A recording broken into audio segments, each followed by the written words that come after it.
Welcome everybody. This is Don Quickback, ready with you. Today I want to discuss life and choice. One of the greatest things God has ever given us was the free will, choice, life. And I'm going to ask you a question. What are you doing with your choice, with your free will, with your life? You have a responsibility to yourself and a responsibility to others what you do with your choices in life and your free will.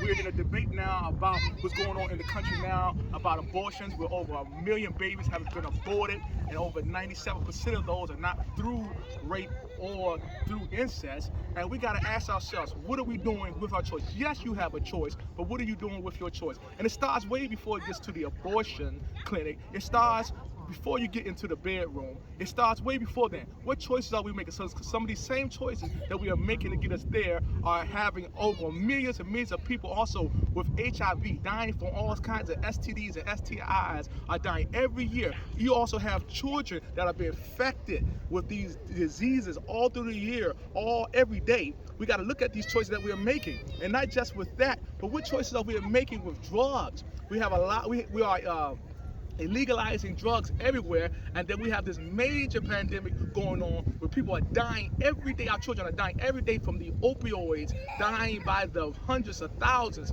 even through car crashes. We have if you look at it, car crashes have been number 2, number 3 causes of death even in our youth in this country. So we got to look at it.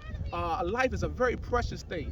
Jesus said this. He said, you got death, you got life in each hand. He said, which one are you going to choose? He said, please choose life, because God is life. So I will encourage you to choose life. Yes, you have a choice, but what are you doing with the choice that you are having? Because for every choice that we make, there are consequences and long-term effects for it. So what long-term effects are we able to live with by the choices that we are making?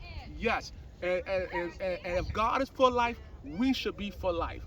He said, children are the heritage of the Lord, and the fruit of the womb is God's reward. Children are very precious. I am very, very, very nervous and concerned about this generation now and the generations to come. Even from the senseless killing, you're hearing every day that some child is being killed and dying from gun violence all over the country from these senseless killings and shootings.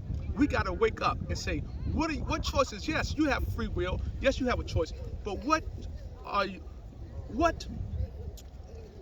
effects are your choices being made? You look at this even in the Bible when they had mass genocides going on with even Moses, and how there was major consequences for that. Yeah, there is consequences for every action and every choice that we make.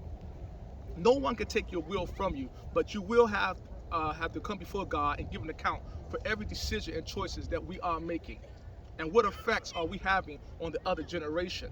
And also we have to look at what's going on. I am concerned for this next generation between abortions, between the senseless killing, between the STIs and STDs. All these things are against it. Even COVID. All these things are killing our children, killing our next generation. Even if we look at the maternal rate with mothers, especially African American women, how they are dying all in the hospital trying to just have children. It's a lot going on, and we cannot ignore these things. We cannot ignore the data and the numbers on these things. So yes, you have a choice, but I would assure you, please choose life. That's what Jesus said. He said, choose life. You could say you got death and life, but please choose life. And I would ask you a question. Look at your hands, look at your face, look at your feet. Someone somewhere had to choose life for you to be here. And we would not be here if someone did not choose what? Life. So yes, you have a choice, but what are you doing with this choice? We are responsible.